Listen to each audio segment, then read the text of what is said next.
आज हम बनाने वाले हैं एक ऐसा नाश्ता जिसे आप सर्दियों में बना के तैयार करेंगे, खाएंगे तो एकदम क्रिस्पी करारा सा ये लगता है। सबसे अच्छी बात है, इसे महीनों खाइए, जल्दी ख़राब नहीं होता है। और जब हम धूप में फुर्सत से बैठते हैं तो कुछ ना कुछ हमारा खाने का मन करता है, तो उस समय आप इसे आराम से खा सकते हो। तो चलिए बिना देर किए शुरू करते हैं। इसे बनाने के लिए आधे कप चीनी ली है। आप चाहो तो यहाँ पे गुड़ के पाउडर का भी इस्तेमाल कर सकते हो। अगर आप बिना चीनी के इसे बनाना चाहते हो तो जो गुड़ का पाउडर आराम से आपको मार्केट में मिल जाएगा, कुछ इस तरह से रहता है। तो इस तरह से आप बिना चीनी के इसको बना सकते हो, या फिर जो गुड़ रहता है उसे पानी में घोल के भी बिस्किट को बनाया जा सकता है। तो आप इसे चाहो तो बिना चीनी के भी बना के तैयार कर सकते हो, पर मैंने यहाँ पे चीनी से बनाई है, इसीलिए मैंने आधे कप चीनी को एक जार में डाला और फिर साथ में इसमें 2 इलायची डाली। इलायची आप चाहो तो छील के डाल दो या फिर मेरे जैसे। अब मैंने ये गरी का टुकड़ा लिया है जिसे हम छोटे छोटे पीस में कट करके डालेंगे। इससे इसका फ्लेवर और भी बढ़ जाएगा, बहुत ही टेस्टी और बढ़िया इसमें मिठाई जैसा फ्लेवर आएगा गरी डालने से। अब हम क्या करेंगे, गरी डालने के बाद इसमें थोड़े से कटे हुए ड्राई फ्रूट भी डाल देंगे। आप चाहो तो काजू बादाम जो भी डालना चाहो वो डाल सकते हो। मैंने सिर्फ काजू का इस्तेमाल किया है। 5 से 7 यहाँ पे काजू आपको डालने हैं, या फिर बादाम जो भी डालना चाहो, या फिर बिना ड्राई फ्रूट के भी बना के तैयार कर सकते हो। इन सारी चीज़ों को बढ़िया से पीस के इसका पाउडर बना लेना है, जैसे मैंने बनाया है कुछ इस तरह से। ये पाउडर बन के तैयार हो गया है, तो इसे साइड रखेंगे और एक बड़ा बर्तन ले लेंगे इसे बनाने के लिए। साथ में छन्नी ले लेंगे छानने के लिए। 1 कप गेहूं का आटा ले लेंगे जिससे हम रोटी बनाते हैं। 1 कप गेहूं के आटे में साथ में हम आधे कप सूजी का इस्तेमाल करेंगे। इससे हमारा बिस्किट जो है दानेदार और क्रिस्पी करारा सा बन के तैयार होगा। यहाँ पे मैं इसमें थोड़ा सा बेसन का फ्लेवर भी दे रही हूँ, जिससे और भी ज़्यादा इसका टेस्ट बढ़ जाएगा। ये हमें ज़्यादा नहीं डालना है, 1/4 कप ही डालना है, यानी 3 से 4 चम्मच ही डालना है। और इन सारी चीज़ों को छान लेंगे तो ये आपस में अच्छे से मिक्स हो जाएंगी।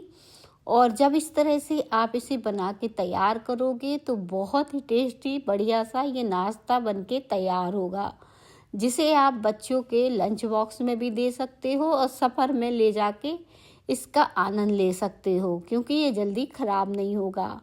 अब ये सारी चीज़ें हमने आपस में मिला ली हैं छानने के बाद कुछ इस तरह से। तो बस इस तरह से मिलाने के बाद आप चाहो तो यहाँ पे देखें बेकिंग सोडा का इस्तेमाल कर सकते हो, पर मैं इसमें कोई सोडा वगैरह नहीं डाल रही हूँ। मैं यहाँ पे सिर्फ इसे तेल से बना रही हूँ। तो यहाँ पे रिफाइंड लिया है 1/4 कप, जिसे हमें डाल देना है। डालने के बाद हम इसे इस तरह से बांध के देख लेंगे। इसका जब दोनों हाथ से हम लड्डू बांधेंगे ना, तो देखिए इजीली ये लड्डू बन रहा है, यानी मोयम बहुत पर्याप्त है। अगर आप ये सोडा डालना चाहते हैं तो जब सोडा डालते हैं तो हमें तेल की मात्रा बहुत ही कम रखनी पड़ती है, और सोडा में क्या होता है बहुत ज़्यादा सॉफ्ट हो जाती है, इसलिए मैंने सोडे का इस्तेमाल नहीं किया। और ये सारी चीज़ें देखिए अच्छे से मिल गई। 1/4 कप ही तेल हमको इसमें लगा है। अब हम क्या करेंगे, जो चीनी हमने पीस के रखी थी इसे मिक्स करेंगे। इसमें गरी है, काजू है और चीनी है, इलायची भी है, तो इन सब का फ्लेवर इसे और भी बढ़ा देगा। अच्छे से इसे मिक्स करेंगे और मिक्स करने के बाद हम आधे कप पानी लेंगे। पानी की सहायता से इसका एक डो तैयार करेंगे। और इसमें चीनी पड़ी रहती है, तो इस बात का ध्यान रखना है, पानी बहुत ही कम लगता है चीनी के कारण। तो बस थोड़ा थोड़ा करके पानी ही डालना है और इसका टाइट सा डो लगा के तैयार करेंगे। बिल्कुल भी समय नहीं लगेगा, और ये जो डिज़ाइन हमने बनाई थी वो हाथ से ही बन के तैयार हुई है। कोई सांचा वगैरह की भी ज़रूरत नहीं पड़ेगी इसे बनाने के लिए। अब देखें, इसे आटे को मैंने लगा के तैयार कर लिया है। एकदम कंबाइंड सा बढ़िया सा ये डो लग के तैयार हो रहा है। और डो को हमें इसी तरह से टाइट ही लगाना है, सॉफ्ट नहीं लगाना है। बढ़िया से हमारा डो लग जाएगा। और जब डो सेट हो जाता है तब इससे नाश्ता बनाएंगे तो बहुत ही अच्छा बन के तैयार होगा। तो यहाँ पे डो हमारा लग चुका है। मैंने क्या किया, थोड़ा सा इसके ऊपर से तेल डाल के चिकना कर देना है। और देखें आधे कप ही पानी लगा, आधे कप पानी बच गया है। अब इसको थोड़ा सा तेल डाल के हम चिकना कर देंगे और इसे ढक के छोड़ देंगे ताकि सूजी हमारी फूल जाए। 10 से 15 मिनट बाद हम इस नाश्ते को बनाना शुरू करेंगे। तो ढक के इसी तरह से छोड़ देते हैं और 10 से 15 मिनट हो गए हैं। तो एक बार फिर हाथों से इसे अच्छे से मसल के तैयार करेंगे।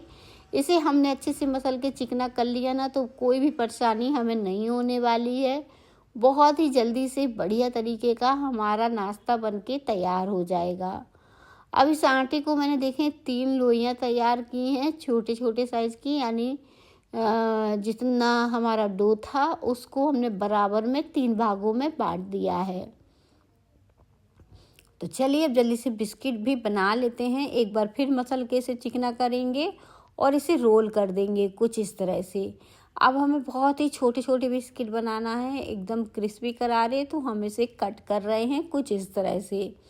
और बस इस तरह से कट करने के बाद हम इस मिठाई मतलब बिस्किट को झटपट से बना के तैयार करेंगे। इसे मैंने पेड़ा का शेप दे दिया है। पेड़ा का शेप देने के बाद चाकू के पीछे तरफ से हमें इसमें इस तरह से कट लगाने हैं। कट पूरी तरह नहीं लगाने हैं, ऊपर ऊपर से लगाने हैं। नीचे तक हमें कट नहीं लगाने हैं, सिर्फ ऊपर ऊपर से कुछ इस तरह से, जो कि बिस्किट हमारी देखने में बहुत ही सुंदर और बढ़िया दिखने लगी है। आपको देखने से ही पता चल जाएगा कितनी शानदार ये बनके तैयार होती है। तो इसके लिए मैंने तेल गरम करने के लिए रखा है। तेल हमारा गरम हो गया है तो इनको हम डाल देंगे। एक एक करके जितनी आएंगी इस कढ़ाई में हम उतनी ही डालेंगे, इससे ज़्यादा बिल्कुल नहीं डालेंगे ताकि ये अच्छे से सिक जाएं। तो बस इस तरह से मैंने डाला और फिर इसके बाद मैंने जैसे ही ये थोड़ी सी सिकी तो मैंने इसे पलटा कुछ इस तरह से। और जब दोनों तरफ से इनका कलर चेंज हो जाएगा ना तब तक हम इन्हें सेकेंगे। और जब तक इनका पूरी तरह कलर नहीं चेंज होगा ना तो ये खाने में अच्छी नहीं लगेंगी। तो एकदम कलर चेंज होने तक हमें इन्हें सेक के तैयार करना है। एकदम लाल क्रिस्पी करारे से ये बिस्किट बनके तैयार हो गए हैं। देखिए इनका कलर भी बहुत ही प्यारा सा आ गया है। इससे ज़्यादा इन्हें नहीं सेकना है। कलर अच्छा आ गया है तो इन्हें निकाल लेते हैं। और निकालने के बाद एक एक करके और भी हम इसमें डाल देते हैं ताकि वो भी अच्छे से सिक के तैयार हो। रेसिपी अच्छी लगे तो रेसिपी को लाइक करिएगा और मुझे कमेंट में बताइएगा कि कैसी लगी आज की रेसिपी। अब मैं इसे तोड़ के दिखा रही हूँ कितनी ज़्यादा क्रिस्पी करारे से ये बनके तैयार हुए हैं।